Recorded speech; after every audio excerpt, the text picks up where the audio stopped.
In this video, I want to talk about spirit attachments, spiritual entities that glom on to human beings. I've had quite a bit of experience with this going back to when I was a teenager living in a meditation ashram, and I started working with a friend there who is psychic, and we started exploring the astral realm together. We started exploring the nearby dimension of reality that is often referred to as the spirit realm, the spirit world, or whatever. Yet, despite having early experiences and repeated experiences over the years with spiritual beings that, for different reasons, concern themselves with individual human beings and mess with us in different ways. Despite seeing that repeatedly over the years, I found myself not taking it seriously, not really turning to look at it and saying, hey, I should probably understand this as a lifelong student of human psychology, as a spiritual aspirant, a seeker of spiritual truth, as someone who is wanting to do personal growth work and heal from old traumas and evolve into a better person. Maybe I should take a look at what I keep seeing randomly here and there, which is that there are beings influencing me, not for the good. You'd think that I would take that seriously at some point and would start taking a look at it. But I didn't. And that's an important point I want to make, because most people aren't. Even when they hear about it, even if they more or less think that it could be true, they don't really grapple with it. They don't really reckon with it. And there's a reason for that, I see now. And I want to talk about that. I also want to share some of my experiences over the years with these kinds of beings and what I've understood about them. My first experiences with spirit attachments on humans, there was three types that I noticed early on. One is just kind of like, we could call it a critter type. It was just some kind of not very intelligent creature, and it seemed parasitic. Sort of like, like a tapeworm is parasitic. It's not smart. It's not trying to steer your life into a certain direction. It's just feeding off of you. So I saw one type of spirit attachment I saw very early on, like when I was 16 or 17, was, as I mentioned in a different video, it was like an angry, wet cat crossed with a shriveled up, angry monkey. And it was stuck on to my girlfriend on the astral level or the spiritual level. And I pulled it off of her and tried to dispatch it. And then it turned on, attacked me, and I didn't take it very seriously and didn't give it enough attention. And the next day I found that I was all kind of messed up and my friend had to help me. That's one type of spirit being. I would consider that to be sort of like the kinds of parasites that we encounter in our day-to-day lives here on the physical dimension. Tapeworms, other types of worms, a leech that gets on your skin. There's microorganisms that are parasitic. That's one type, and that's not, I don't think, the most dangerous type. Although they can do some damage, it seems like. Another type of spirit attachment that I saw early on is relatives. Believe it or not, it sounds kind of strange to say, but deceased relatives appear to be able to kind of glom onto us and try to influence us. And I think probably most of the time they think they're doing good for us. Just like a nosy aunt or uncle who wants to give us advice all the time, or a nosy parent, these deceased relatives are trying to guide us and steer our lives in a direction that they think is positive, but it might not actually be positive, and it might not be where we want to go, even if it is positive in some way. A third type of being that I saw early on, I don't know exactly how to classify these, but they appeared to be demigoddesses, sort of like human beings, but on another realm, a higher realm. But they still had character flaws like jealousy and possessiveness and that kind of thing. And I once saw some of them doing something rather unpleasant to my girlfriend, again, poor girlfriend, because they were jealous, because of, you could say, lower emotions. They were messing with my girlfriend. Those are the three beings that I saw early on. Later, many years later, I ended up going to a psychic school, a school that teaches people to use their psychic abilities, refine them, gives them tools to use. And, although I had started doing psychic work when I was 16, I never really knew what the heck I was doing. It never came with a manual. I never understood a lot of what was happening. It was years later, after I'd left the ashram, that I found a very transformative book for me, which was a book written by a NASA scientist named Barbara Brennan, who had an unusually clear ability to perceive things visually, psychically. Her psychic vision was unusually clear. This is something that a lot of psychics don't talk about, but I think for most people who are doing psychic work, we don't see things super clearly. We're not getting imagery in 4K high definition. I know for me, the phrase that always comes to mind is through a looking glass darkly. When I'm perceiving things psychically, say if I want to look at, maybe I want to check in on one of my kids to see how they're doing. Maybe I get a feeling like something's off with them. And so I close my eyes and I tune into them. I send my attention to them. Well, when I access them, I'm not getting a clear image of them doing whatever they're doing with the whole room that they're in or wherever they're at. I'm seeing, it's a spotty image. A lot of times I'm seeing inside of them. I'm seeing parts of what's inside of them, like their emotions, and maybe kind of like what they're paying attention to. That's kind of what I'm getting like glimpses of. And then the rest is hazy, and it's often dark. I often see it kind of like a flashlight in a dark room. Maybe that's a better metaphor. It's like I'm seeing a flashlight in a dark and smoky room. And so there's moments where I'm seeing things clearly, but and then the rest of the outline is a little dark and unclear, but the smoke is shifting. So I'm, seeing different things at different times. At peak clarity, I might see like really defined physical features like a face or something like that. But often I'm not seeing peak clarity, and I'm not often always seeing like the physical body of the person. I'm seeing inside them.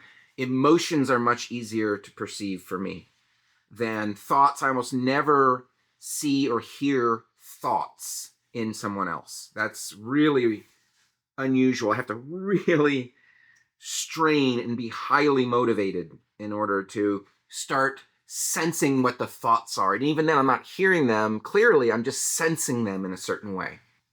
I don't think I'm much different from most psychics in this regard. I know that in the Army intelligence remote viewing program called Project Stargate, I believe, that ran for 20 years before they evaluated it and said it never gave any reliable information or intelligence, which begs the question, then why did it go for 20 years if it was not getting nothing of value? They said that even their best remote viewers were only 20%, 80% accurate. So even on a good day, their remote viewers still were about 20% inaccurate. I could go into that, but that's been my experience too. The best psychic, if you go get a reading from them, you always need to take things with a grain of salt, because even if they get some things really accurately, and there's no way they could know it just by looking at you, it doesn't mean that everything they said is accurate. So we don't want to fall into that black or white logical fallacy, the all or nothing.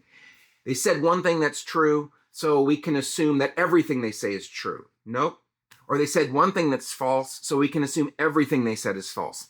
No, I mean, that's just not how the human mind works, right? Shades of gray. It's not black or white. That's also called the false dilemma logical fallacy. It's also called having a polarized mind. And we are all being intentionally polarized these days, I believe, so that we see only two options. It's either, Democrats or Republicans are correct. They can't both have valid points and also invalid points, because it has to be one or the other, good versus evil, right? I mean, that's what we're being told. And I think we're being told that because that makes us so much easier to steer and control and to get votes from. But anyway, I'm going down a rabbit hole I'm not intending to go down. So back to spirit attachments. At this psychic school, one of the main tools that we used there was what we called clearing contracts. And what that means is we do a meditation where we visualize our own agreement to allow spiritual beings to come into our space and influence us. And this highlights an important spiritual truth, which is spiritual beings cannot influence us unless we give them permission. And you might say, how could that possibly be? There must be some very powerful spiritual beings that can just control us. Well, it's because you are a powerful spiritual being also.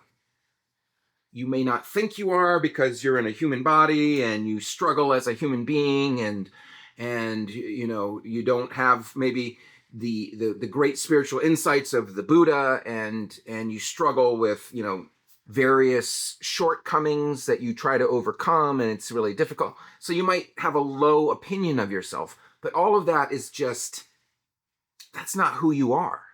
Who you really are when you're not in a human body is an eternal spirit. You are a being of light, and you are incredibly powerful.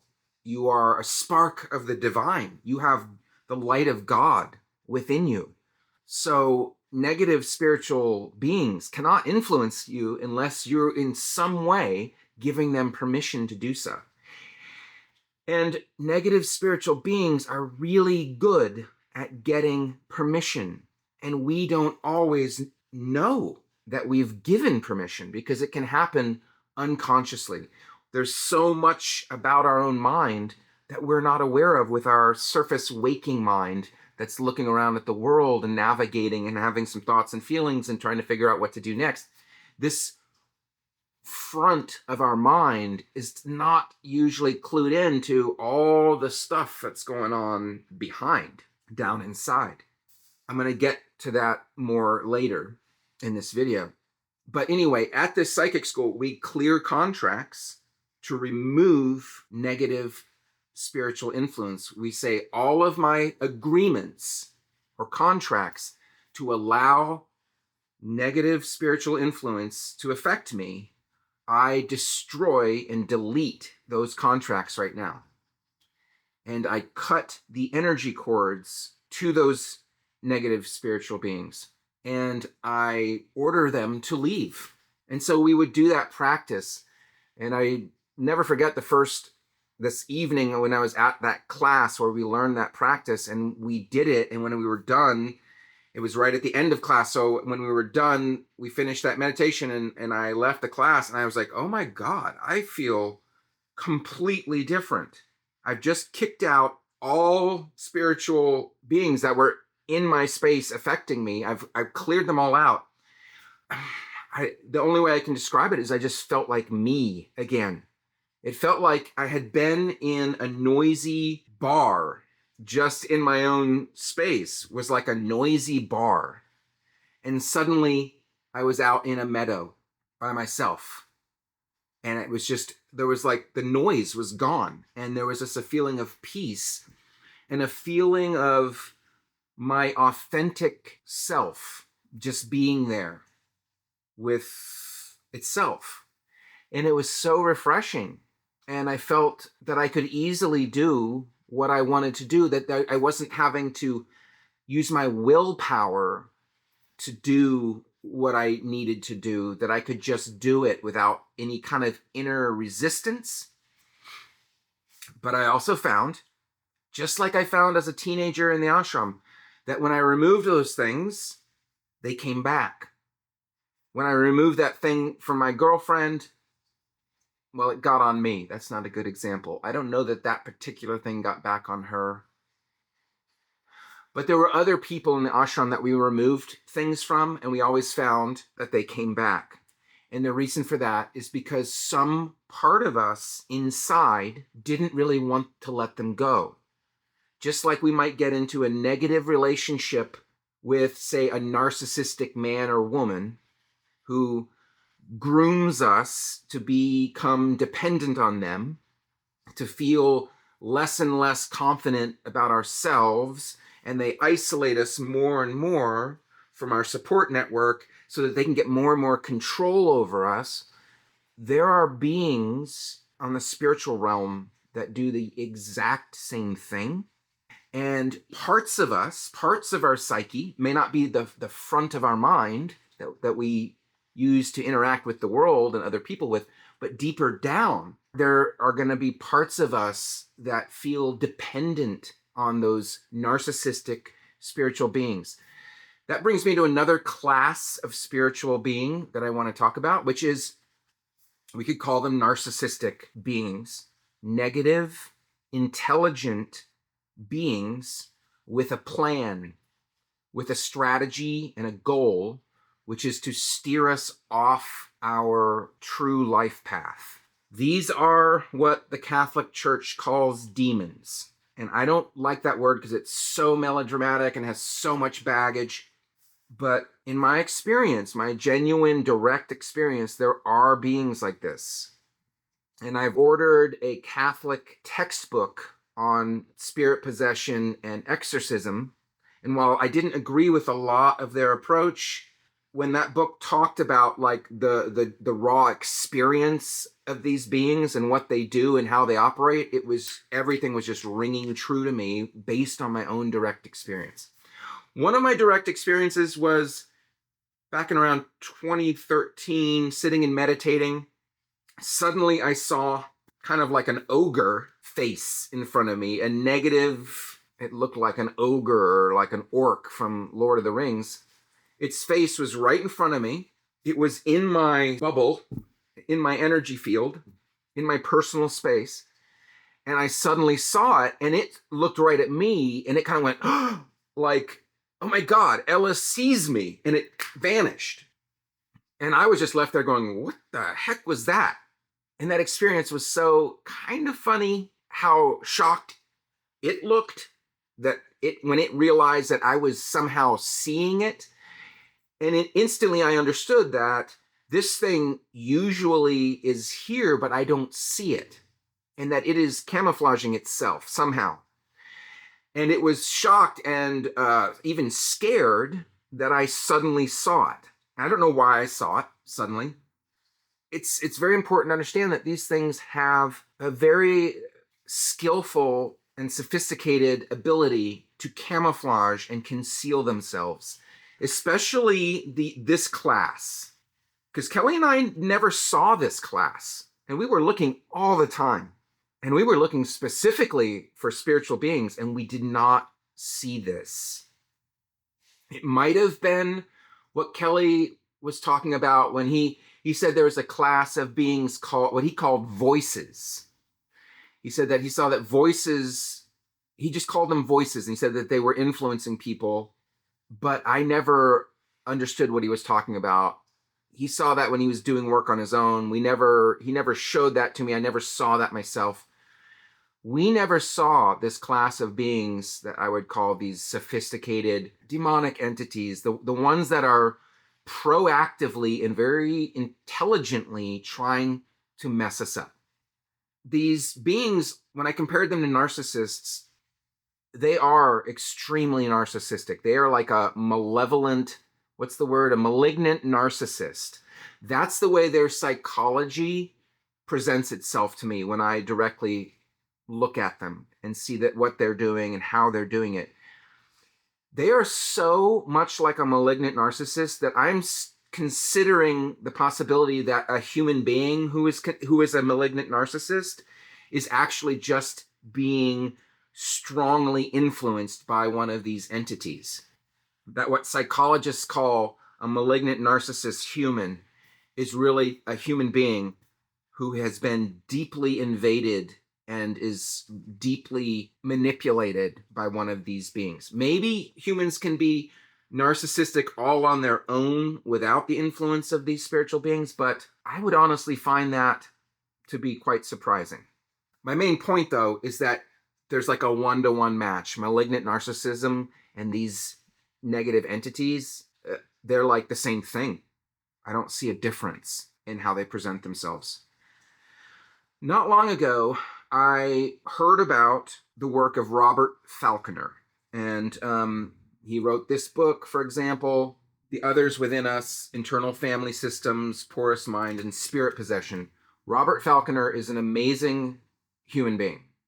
So I've been studying psychology and spirituality for 40 years. I've, had I'm one of those people that has a lot of experiences, direct experiences. You could say there's a crack in me, got a screw loose, or there's, the china has cracked. I got a crack in it over here because somehow I perceive stuff outside of the physical dimension a lot.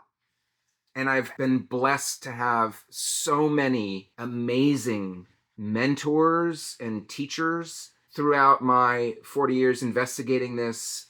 And I'm a really picky bastard when it comes to who I consider to be a very high-level teacher, and Robert Falconer is absolutely one of those. He's one of those people who has studied psychology in various modalities of psychology and healing for, I don't know how long it's been for him, maybe 50, 60 years.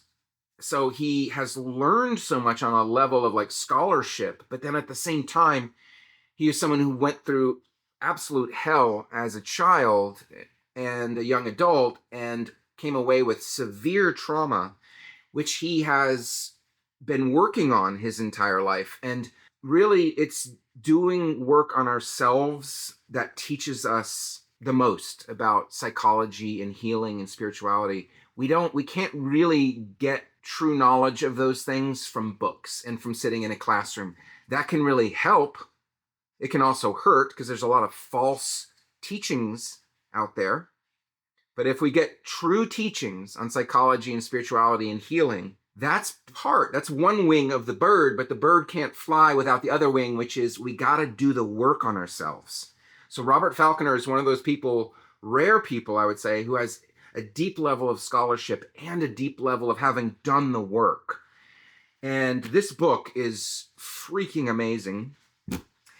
And I got a spirit clearing session with Robert Falconer several months ago now. And it was the first time I ever removed a spiritual entity and had it stay removed.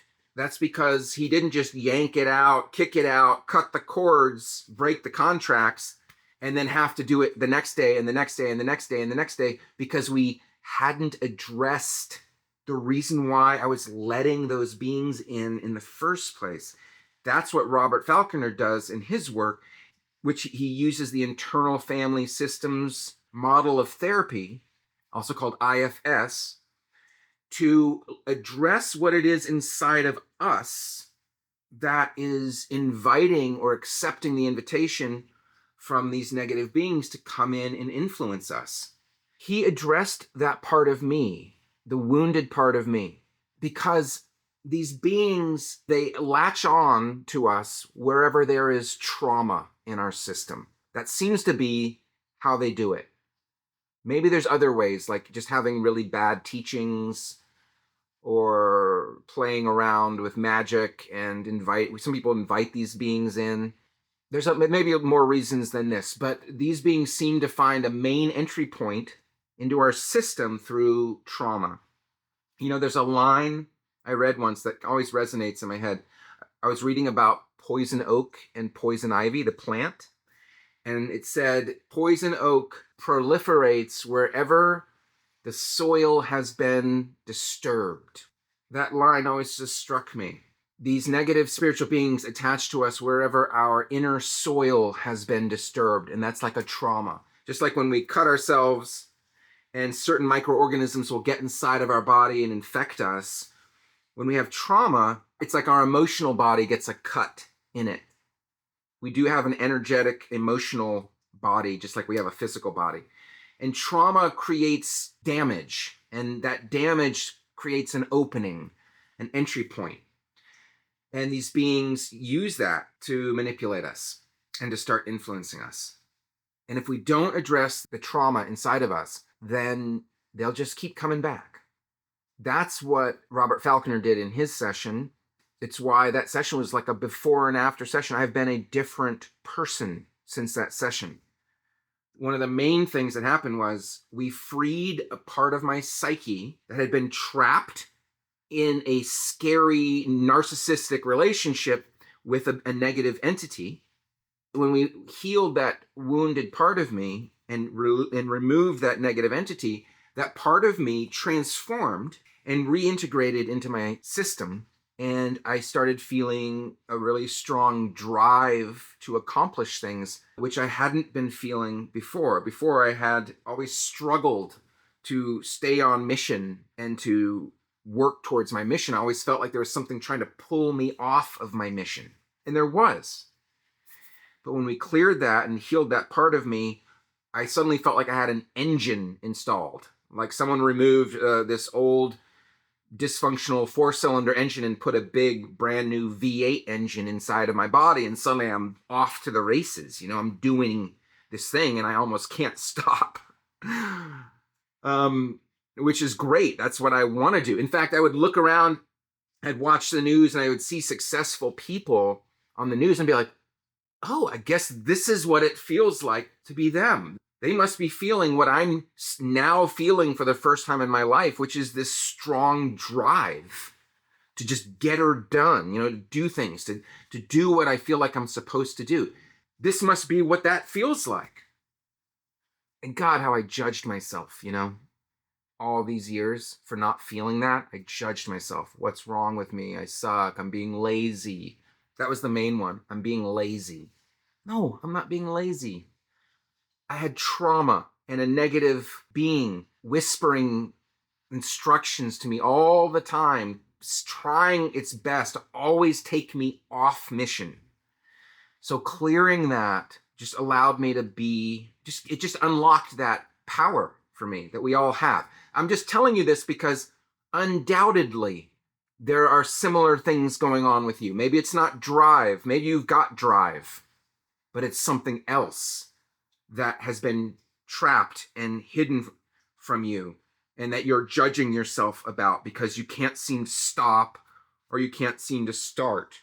It may not be your fault. Yesterday, I was chatting with a friend who's a healer.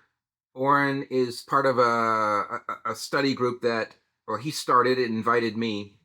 Our goal is to meet weekly with a few other healer type people, and we're investigating and talking about this subject, spirit attachment, or as they call it in the Robert Falconer work, unattached burdens is what they call it. It's kind of an awkward term if you ask me, but it's also a term they're using to not scare people away, because we've all been taught that this stuff can't be real and that we'll look foolish if we even consider it. And because embarrassment seems to drive most of our lives, most of us don't look at it. But we shouldn't let embarrassment drive most of our lives. We shouldn't let embarrassment be the thing that decides for us what we believe is true or false. We should let rational, critical thinking, skeptical inquiry and investigation decide what we think is true or false. Anyway, that's just my opinion. Yesterday, I was chatting with my friend, and I mentioned that when we got off the phone, I was going to meditate, but that, of course, I was feeling my usual resistance to meditation, and that's why I had appreciated that he'd reached out to me, because it allowed me to not meditate. It's like this battle, internal battle, to get me to sit on the couch and meditate every freaking day. There's always this urge to steer me away from meditation. And even though when I actually sit and close my eyes, I'm instantly happy. It instantly feels amazing. Oftentimes, a smile lights up my face right away, because the moment I start meditating, it's amazing. And when I'm finished, I feel amazing. And the rest of my day goes so much better than if I don't meditate. Despite me knowing that, despite that being a constant experience, meditation always feels good and always makes my day go better. For some reason, I always don't want to do it, or most of the time don't want to do it. Sometimes I do want to do it. But even when I do want to do it, I can still feel a resistance to it inside. It's just that my desire to do it happens to be stronger than the resistance that day. And so the net result is that I feel more or less into it. But most of the time, guys, it takes a battle. Can you relate to that? Are there things in your life that are really beneficial to you that you struggle to do every time, even though every time you do it, you feel amazing? But the next time you're choosing to do it, it's such an agonizing choice again? If that's happening to you, and I think we see this especially with addictions, we know we should stop eating the chocolate cake, or we know we need to exercise, or we know we should meditate, or we shouldn't be smoking cigarettes or drinking alcohol so frequently, or whatever it might be. We know this thing makes us unhappy. We know this other path makes us happy. But every time we get to the fork in the road, it's agonizing. And we often end up going this way and then getting a momentary pleasure, but then feeling horrible about ourselves afterwards. If that's happening, I think it's time for you to consider the possibility that you are being influenced. I mentioned yesterday to my friend Oren that my usual resistance to meditation was there. And he asked me a question like, hey, do you want to take a minute and let that voice speak? The voice of resistance in you. And it was very strong. And so I said, yeah, let's do it. And there was a voice, a part of me that was saying, I don't want to meditate. I hate sitting there and just doing nothing. And, Ellis, you've been ignoring me ever since you left home to go to the ashram at 15. This part of me inside, part of my own psyche, was telling me, the rest of me, you've been ignoring me and dismissing me ever since you left home to the ashram. There's a part of me that's like saying, like, hey, I'm not a spiritual part. I want to do other things, but you just always ignore me. So that was what the resistance was saying. And Oren guided me into that. And we kept going deeper and deeper. And we ended up going for like over 2 hours, which in my experience, it only felt like maybe an hour, but it was like 2 hours and 15 minutes or so that we were going deep and investigating. And what we ended up finding was that this part of me had a negative entity attached to it. And in fact, the image I saw quite clearly was that there was an entity that had it almost looked like had its hands inside of that part of my psyche, like sort of like when you put your hands inside of a puppet and just kind of like manipulating that part. And Oren guided me in a healing, and we healed that part of me that was allowing that negative entity to manipulate it.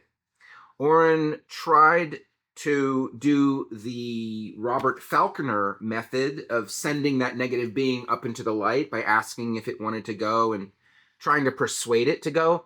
And the being wouldn't agree to it. It was committed to its lifestyle. It believed that it was the only thing it could do is to torment people. It understood that it was unhappy doing that, but it just wouldn't stop. It had such a deep commitment to doing that. And it was part of a network of beings that did that. So we were never able to send that being into the light. But what happened was we kept focusing on healing that part of me that was giving it permission to influence me. And the more we healed that part of me, the further and further that negative entity went from my space, until at the end of that 2.25 hours, it was like a dim star light years away. It felt like it was like halfway across the universe. It was just so far away that it's almost not there. This morning when I woke up, there was no resistance to meditating. I woke up and said, well, what am I going to do? What are my next steps? It's like, oh, I'm going to make coffee and sit and meditate. And there was no feeling in my system of, no, I don't want to meditate. And then me going, well, you need to meditate. We got to do this. No, I don't want to. Oh, okay. Well, maybe I'll just check my phone first. And maybe I'll do this first. And maybe I'll get distracted and end up forgetting to meditate until tomorrow.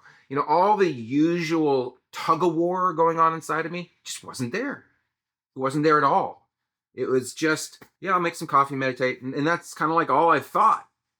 I didn't need to keep thinking about it because there was no resistance. No further discussion was necessary.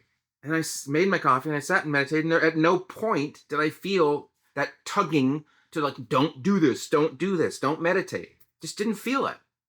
And actually, when I meditated, I felt like I had greater access to higher frequency energy than I normally do. It just felt different in the way I approached the whole meditation. So I'm sharing all this information from you. It's kind of like, this is unscripted. Just want to share. In particular, a point I want to share with you that came out of my experience this morning, meditating with no resistance, looking inside, having gone through that deep and long healing yesterday. I've learned something. I feel like my model of human psychology is growing, which is awesome, that after 40 years working on this model, that I'm still growing. And in fact, this material is bringing about a renaissance in my understanding. I love learning about the mind and the human experience and healing and all that spirituality. That's just like, I'm so in love with that subject. And I'm endlessly fascinated, and I'm always going to be a student of it. And I just feel like I'm in a renaissance period now with all this new information. But the thing that I learned from my session yesterday and my experience today meditating, it's a theory, okay? This is a hypothesis that's occurring to me that I'm going to be testing. But that is that negative spiritual influence is a much deeper and bigger part of human psychology than even I was considering. It appears to be bigger than I thought. And I've been looking at it. I forgot to mention, I started looking at this in much greater detail. I finally started to grapple with it and consider it to be serious after I had a dream of the Indian saint. He's one of the most celebrated saints of the last century. His name is Ramana Maharshi. If I showed you a photo of him, you'd probably recognize it. He looks so saintly in this one particular photo where he's smiling. He was an amazing guy, amazing being. He appeared in a dream and just looked me right in the eye in a very serious way and said, if you do not remove negative spiritual influence from your life, you are not going to make spiritual progress. And then the dream was over. That's the whole dream. I was just in deep sleep. Suddenly I saw his face against the blackness of deep sleep. He looked me right in the eye, said that to me, and then vanished. To me, that's a message. It's not a dream. So I started taking it seriously 4 years ago. I started going, okay, I'm going to stop allowing this subject to slip off my radar. And the more I studied it and looked at it and worked with it, the more I was saying like, yeah, it's kept slipping off my radar because it wants to be off my radar. It wants to be off your radar too. And it's very good at getting off of our radar. And I started seeing more and more how actually ubiquitous it is, how I don't know that there's really any human beings who aren't being tested by these entities. And in fact, the higher you are, the higher your spiritual accomplishment and state, the Catholics say the higher the saint, the more powerful is the negative entity that gets assigned to that saint to try to take him down. I think that's probably happening. There's other experiences of these entities I could tell you, but after one particularly big one where I had an opening, and you could say I was a little bit enlightened, and enlightened through the heart in a way that I hadn't ever experienced before. Often when I'm enlightened, it's more like I'm in this state of awareness, but this time I was kind of enlightened through the heart, where I just felt love for all beings.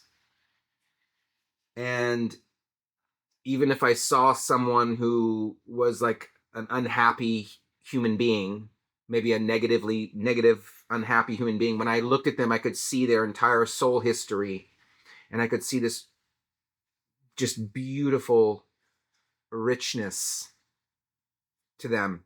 And all of their scars and unhappiness just looked like a beautiful patina on their soul.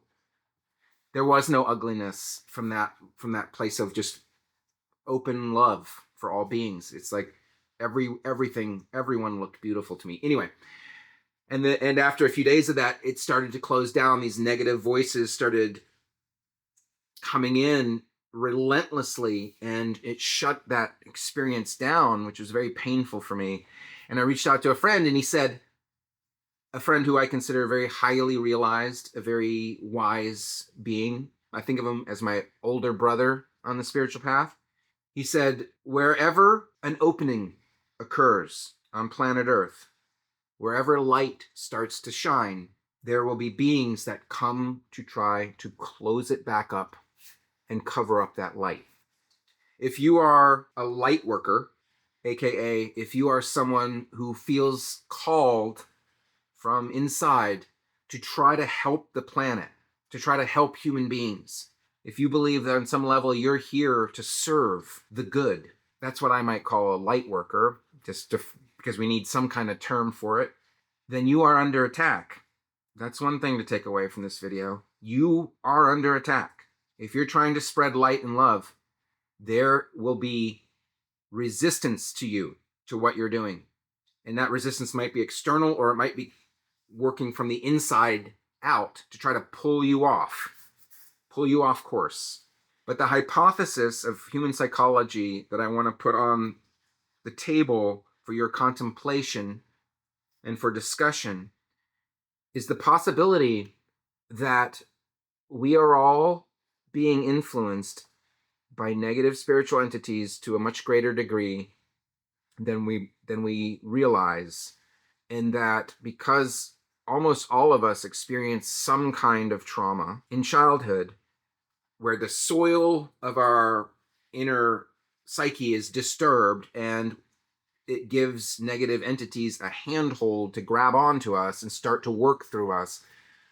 I'm starting to think more and more, especially after yesterday's healing, that loss of light that we see in young children as they get older and older, babies come in and they're just radiant, and that the development of ego that we see, and that loss of innocence and light and open-heartedness, by the time we see teenagers, a lot of teenagers today, especially in America, are just like cynical and petty, and they're not doing great. A lot of our older children, I'm starting to contemplate whether what we're really seeing there is these narcissistic spiritual entities grooming the psychology of these children as they grow up, and getting in there to operate more and more. And of course, the more trauma we have, the more entry points they have, and also the more our psychic system, our psychological system, will give them permission to influence us. Because, if we have deeply traumatized part because our dad left and there was no one to physically protect us from violence in the neighborhood or something, and then there's a negative entity that comes in and says, I can make you tough and strong and hard, and I can protect you. In that vulnerable state, there's a part of our psyche. It's like, yes, please, I need your help. The bullies at the corner keep wanting to beat me up, and I don't have a protector, so I'm going to take you, Mr. Negative Spiritual Entity, as my protector. That's just one possible example out of probably countless scenarios where a part of our psyche will accept a negative influence to protect us, especially in American culture where we're being inundated with negativity through the media. That negativity in movies and the news and TV shows grooms us externally, and then there are spiritual entities that groom us internally. This is just all off the cuff thoughts on this subject. I'm putting this out there for the people who are taking this seriously, who have somehow reached the conclusion that it needs to be taken seriously. And it does, in my opinion. And there's going to be people out there who watch this who find it curious, and there's something to it that feels true to them, but they're not going to look. And I'll tell you, I know it sounds like a cliche and it sounds like circular reasoning, but there's a part, these beings do not want you to look. And they have techniques for getting you to not look. They will scare you into not looking. Don't look, this is going to be really scary. This is going to be really bad if you look. Something bad will happen. You'll see something really scary and ugly. Don't look, don't open that closet door. It's not true. They can't hurt us unless we agree to let them. Let me know what you think in the comments if you have questions or if you have thoughts, suggestions for me to think about. Cheers.